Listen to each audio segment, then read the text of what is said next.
नमस्कार दोस्तों, हिंदुस्तान उदय YouTube platform पे आपका बहुत बहुत स्वागत है। मैं हूं प्रदीप नवाज।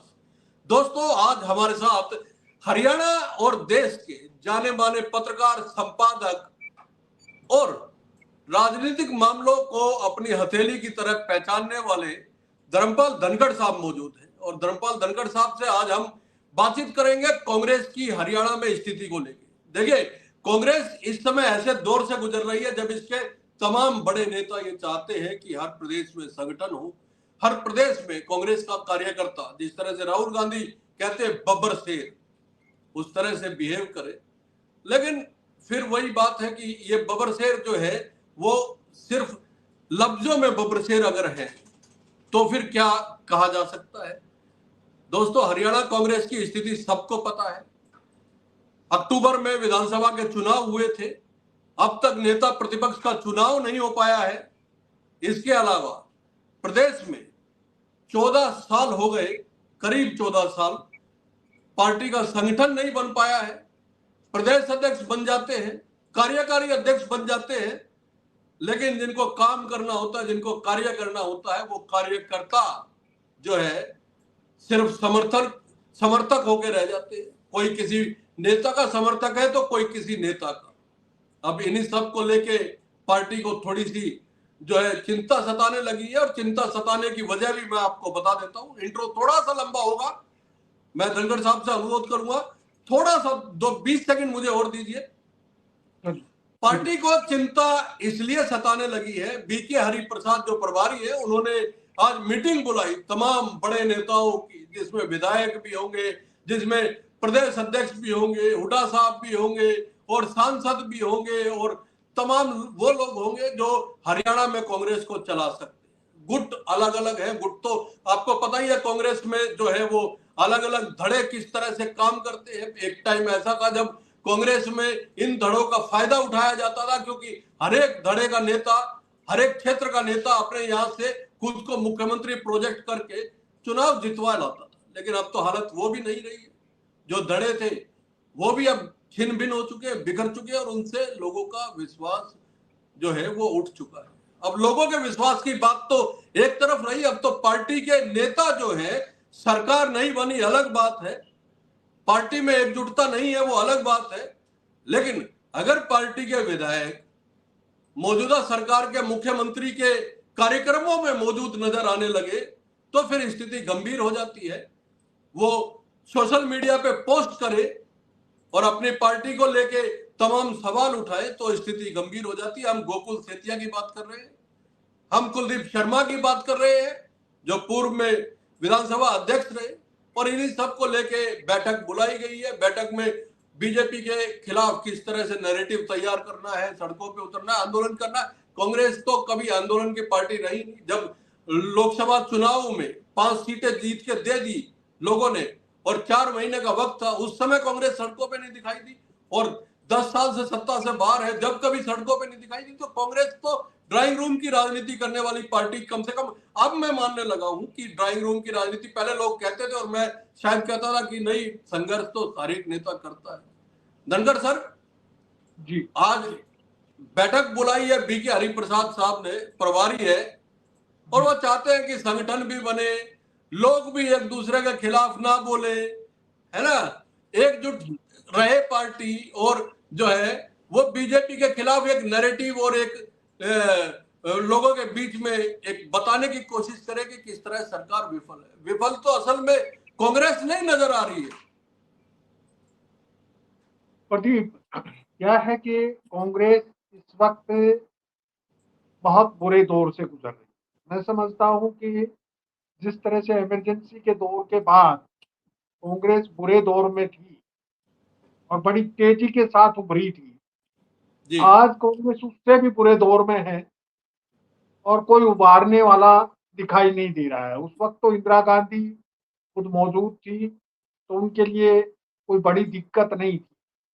लेकिन आज कांग्रेस सच में ऐसे दौर से गुजर रही है जैसा कभी अपने एक शताब्दी स्थापना के एक शताब्दी से ज्यादा समय होने के बावजूद नहीं गई देखा होगा इतना भयानक। जहां तक हरियाणा की बात है, केंद्र में अगर हम बात करते हैं तो छत्रपों को ठिकाने लगाने की राजनीति कांग्रेस हमेशा करती आई है और बहुत सारे विपक्षी नेता शरद पवार से लेके ममता बनर्जी तक तमाम जो हैं ये नेता कांग्रेस से ही निकले हैं और छत्रप थे और इन्होंने अपने आप को दिखाया है कि हम बिना कांग्रेस से अलग होकर के भी संघर्ष कर सकते हैं और सरकार बना सकते हैं। हरियाणा में भी इसी तरह से छत्रपों को या पूर्व मुख्यमंत्रियों को ठिकाने लगाया जाता रहा। जी। कभी बंसीलाल को ठिकाने लगाया गया, कभी भजन लाल को ठिकाने लगाया गया। देवीलाल बहुत पहले कांग्रेस छोड़ गए थे। तो एक तरह से जो छत्रप बनता है, जो अपने आप में अपनी राजनीति दिखाने की कोशिश करता रहा है, उसको हमेशा ठिकाने लगाने की राजनीति कांग्रेस आलाकमान करते रहे, उनको हमेशा ठिकाने लगाते रहे हैं कि देखते हैं कि हमारे बगैर क्या है। बंसीलाल तो एक बार सत्ता प्राप्त कर भी गए थे और देवीलाल ने तो बिल्कुल अलग ही तरीके से संघर्ष किया था कांग्रेस से अलग हट करके और वो कांग्रेस में मुख्यमंत्री भी नहीं बने थे, विधायक ही रहे थे। तो ऐसी स्थिति में मुझे लगता है कि जिस तरह से भजन लाल को ठिकाने लगाया गया, भजन लाल का पूरा वजूद ही खत्म हो गया। उनके बेटे कुलदीप बिश्नोई या उनके पोते जो आज कहीं भी दिखाई नहीं देते हैं, कुलदीप जी। बिश्नोई ने पूरी ताकत जो है वो झोंक दी और पहली बार ऐसा हुआ कि आदमपुर से कांग्रेस आई, भजन लाल कुलदीप परिवार। बिश्नोई भजनलाल परिवार हारा। हाँ, भजन लाल परिवार आ रहा है पहली बार 1968 से लेके अब तक कभी वहां हारा नहीं था, लेकिन पिछले चुनाव में, विधानसभा चुनाव में कुलदीप बिश्नोई का बेटा वहां से हार गया। तो सवाल ये है प्रदीप कि अभी भी कांग्रेस धड़ों में बटी हुई है और मजे की बात यह है कि कांग्रेस आलाकमान पर जिनकी पकड़ है उनकी जनता पर पकड़ नहीं है, हरियाणा की जनता पर। जी।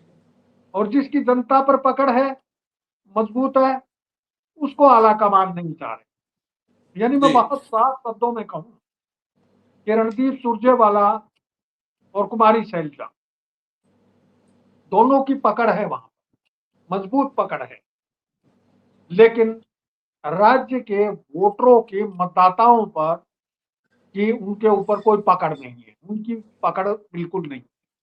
अपनी सीट निकालने बहुत बड़ी बात है, लेकिन पूरे प्रदेश में उनके पास न कार्यकर्ता है न कुछ और है। लेकिन जो छत्रप दिखा करके, जैसे कि आपने बताया भी इंट्रो में कि भाई जब अलग अलग छत्रप थे, अलग अलग जाति के नेता थे, अलग अलग क्षेत्र के नेता कांग्रेस में थे और एक समय वे खुद को मुख्यमंत्री के रूप में पेश करके और एक ताकत बन करके उभरते थे चुनाव में, अब वो स्थिति नहीं रही।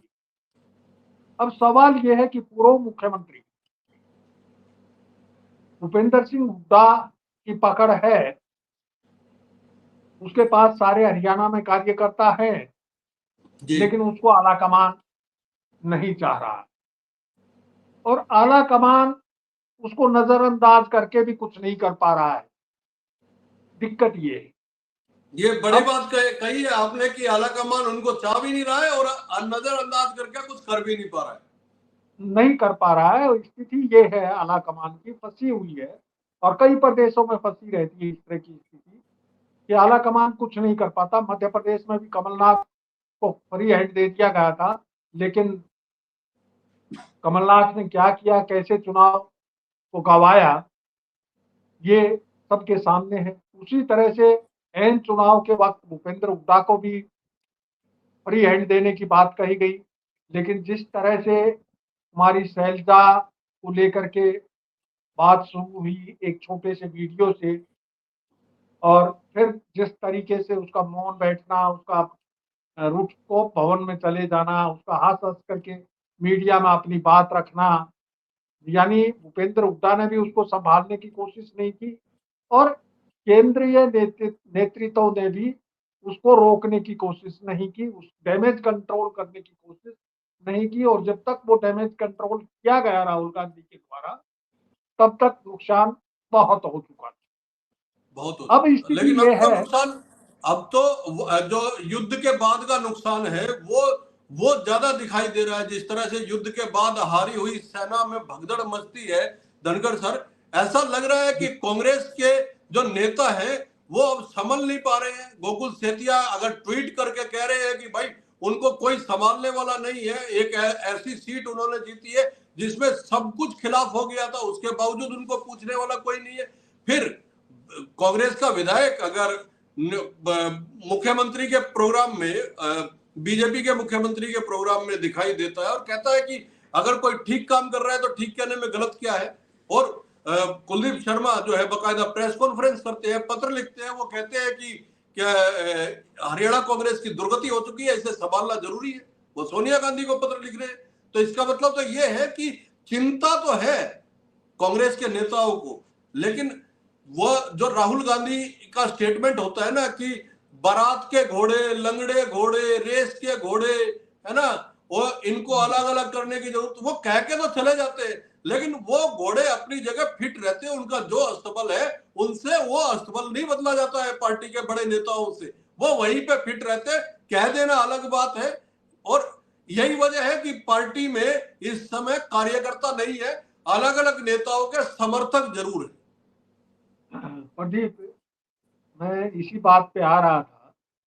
जी जैसे जी जी अभी जी आपने कुलदीप शर्मा का जिक्र किया। कुलदीप शर्मा और कुलदीप शर्मा के पिताजी जी दोनों ने कांग्रेस राज का छक्के स्वाद लिया है, छक्के मजा लिया है, जी खूब मजा लिया है। और कुलदीप शर्मा अपने ही हलके में अपनी पकड़ नहीं रख पा रहे। कुलदीप शर्मा की पकड़ लगातार मतदाताओं पे ढीली होती जा रही। अब उन्हें दरकार होती है कि भूपेंद्र हुड्डा आकर के उसको जिता दे, कुमारी शैलजा आकर के उसको जिता दे, राहुल गांधी आकर के उसको जिता दे। अपना जी वजूद वो खोते जा रहे हैं। इसी तरह से अहिरवाल में कैप्टन अजय सिंह यादव है, बहुत बड़े नेता हैं, कई बार विधायक चुने गए हैं। और जब वो राजनीति में आए थे तो उनकी टक्कर भी बड़ी जबरदस्त हुई थी। एक बड़े नेता से उनको टक्कर लेनी पड़ रही थी। और कैप्टन अजय यादव कई बार विधायक बने, लेकिन इस बार जो है वो अपने बेटे को भी विधायक नहीं बनवा पाए। यानी अपना वजूद खोते जा रहे हैं। जी और दोस्त जो है वो अन्य लोगों को दे रहे हैं। मैं वही बात कह रहा कि नेता, कांग्रेस के ज्यादातर नेता अपने क्षेत्र में अपने लोगों पर नियंत्रित, अपने लोगों पर प्रभाव नहीं छोड़ पा रहे। वो उनके प्रभाव से मुक्त हो गए हैं और फिर दोष देते हैं भूपेंद्र सिंह हुड्डा को। और ऐसा नहीं है कि भूपेंद्र सिंह हुड्डा जो है वो दूध के धुले हैं जी और वो कोई राजनीति कर ही नहीं रहे। कांग्रेस का हर नेता जी अपने स्तर पर राजनीति कर रहा है, कोई जाति की राजनीति कर रहा है, कोई क्षेत्र की राजनीति कर रहा है और कोई परस्पर गुट की राजनीति कर रहा है। जी कांग्रेस के नेता कांग्रेस के लिए काम नहीं कर रहे। वो या तो अपने गुट के लिए काम कर रहे हैं या खुद के लिए काम कर रहे हैं। जी वो पार्टी के लिए काम नहीं कर रहे। सबसे बड़ी दिक्कत ये, जी ना कुमारी शैलजा पार्टी के लिए कर रही है, ना रणदीप सुरजेवाला पार्टी के लिए कर रहे हैं, ना भूपेंद्र सिंह हुड्डा पार्टी के लिए कर रहे हैं, ना आपका कुलदीप शर्मा पार्टी के लिए कर रहे हैं, ना captain captain Ajay Ajay Yadav. Singh Yadav party के लिए कर रहे हैं। सब अपने अपने लिए कर रहे हैं और दूसरे को पछाड़ना चाहते हैं। अपने ही दूसरे गुट, अपनी पार्टी के दूसरे गुट के नेताओं को की टांग खींचने में लगे रहते हैं और अपना अपना वजूद बचाने की कोशिश करते हैं। लेकिन इसके चलते न तो उनका अपना वजूद सुरक्षित रह पा रहा है और ना ही वे पार्टी के लिए कुछ कर पा रहे हैं। पार्टी के दिग्गज नेता एक के बाद एक छोड़ते चले गए थे और हालांकि एक तरह से जो है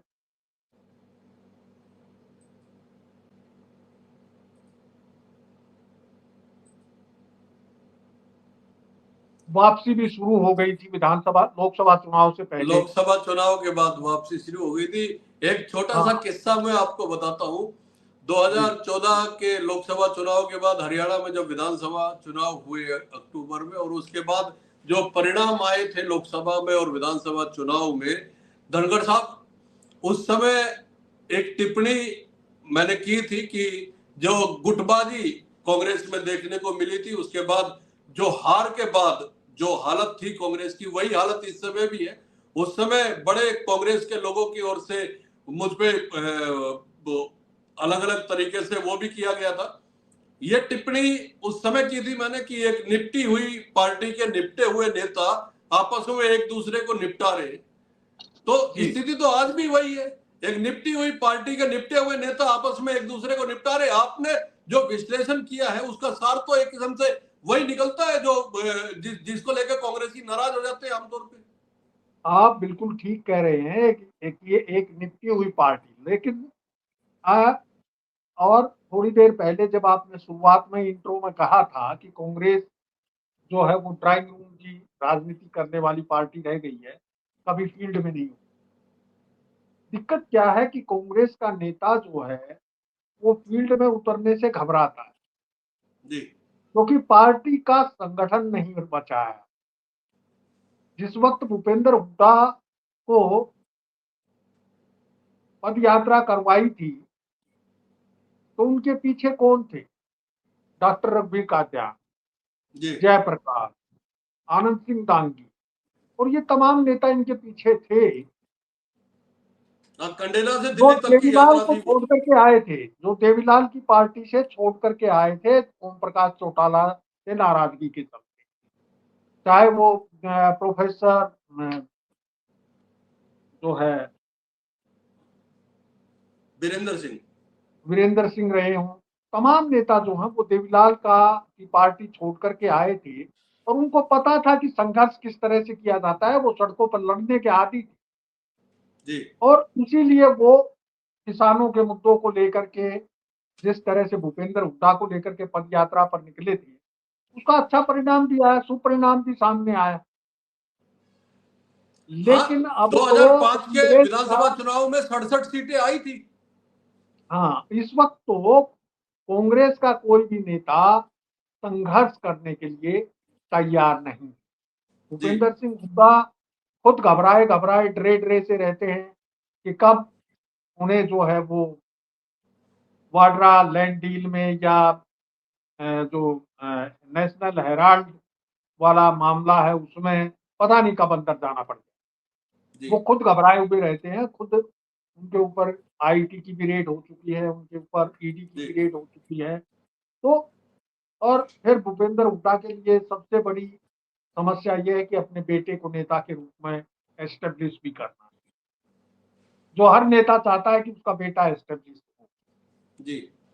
तभी पीढ़ी दर पीढ़ी चलती आएगी, तभी जो है वो बातें होती रहेंगी।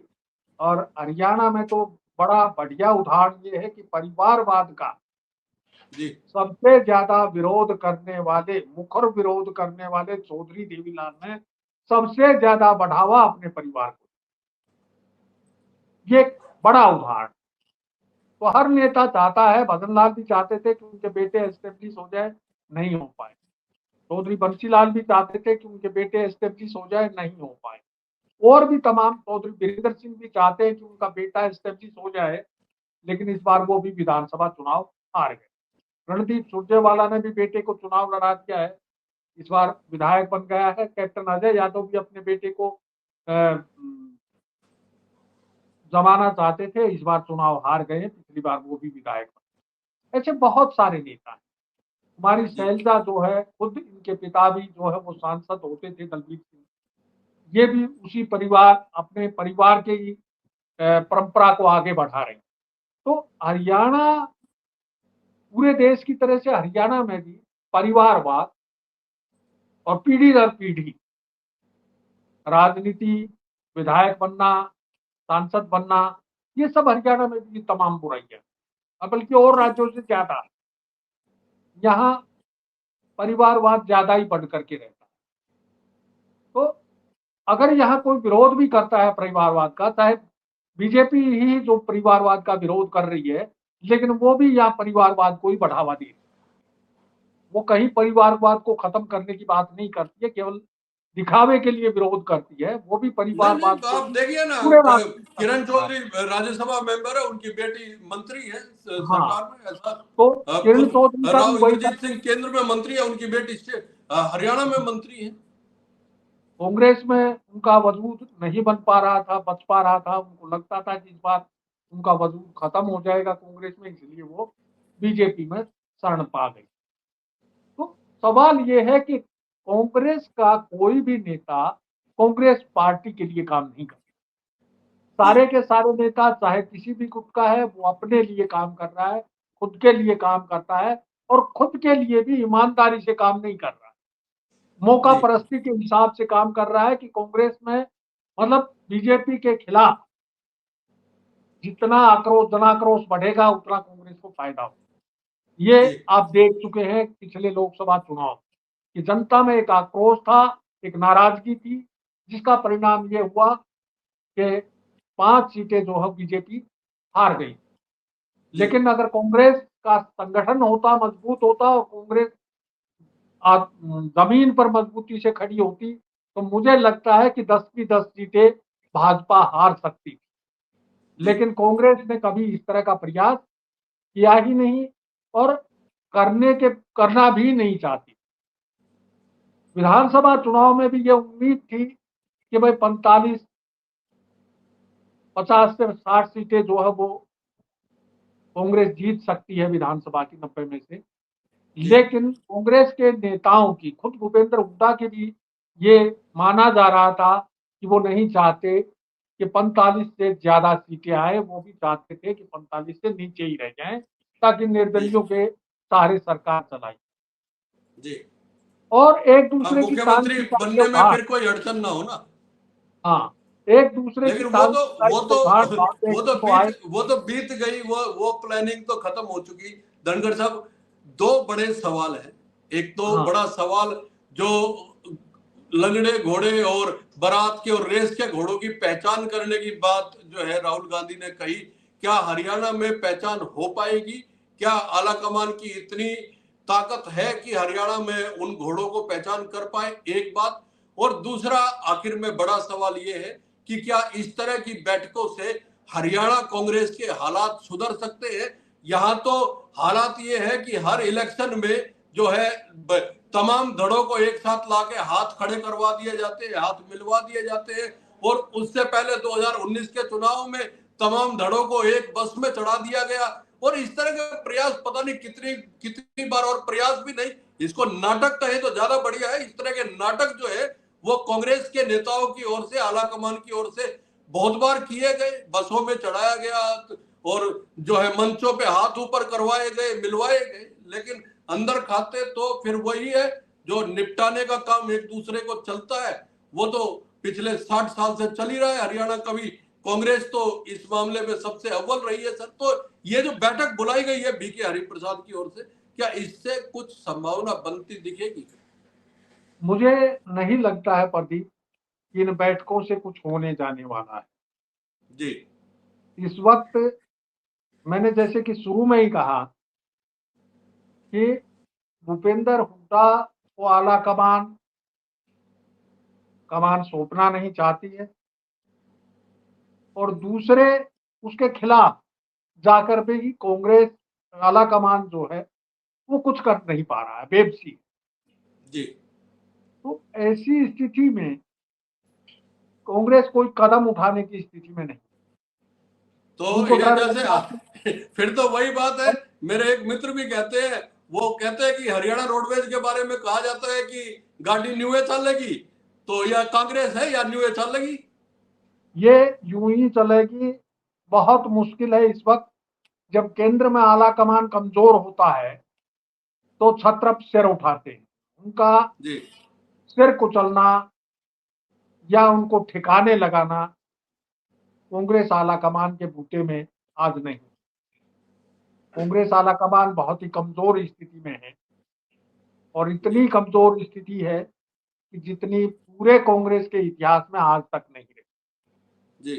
तो ऐसी स्थिति में मुझे नहीं लगता कि इन मीटिंगों से कुछ हो पाएगा और बोल्ड स्टेप अभी लेना नहीं चाहते। राहुल गांधी वर्षों से अपनी टीम बनाने की कोशिश कर रहे हैं, लेकिन उनकी टीम नहीं बन पा रही।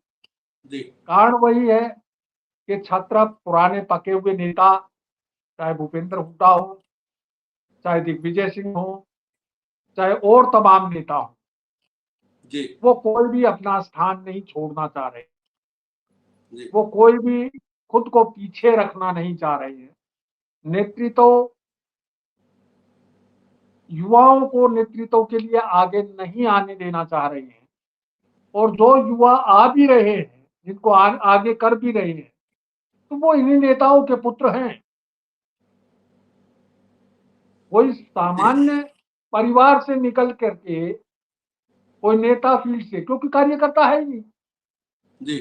पार्टी का संगठन खड़ा ही नहीं किया जा रहा। कांग्रेस सेवा दल की क्या स्थिति है वो आज किसी को नहीं पता। हरियाणा में कांग्रेस सेवा दल भी कोई काम करता होगा, जी। जो कि अच्छा मजबूत एक संगठन होता था, अच्छे तरीके से काम चलता था और वो बिना राजनीति किए चलता रहता था।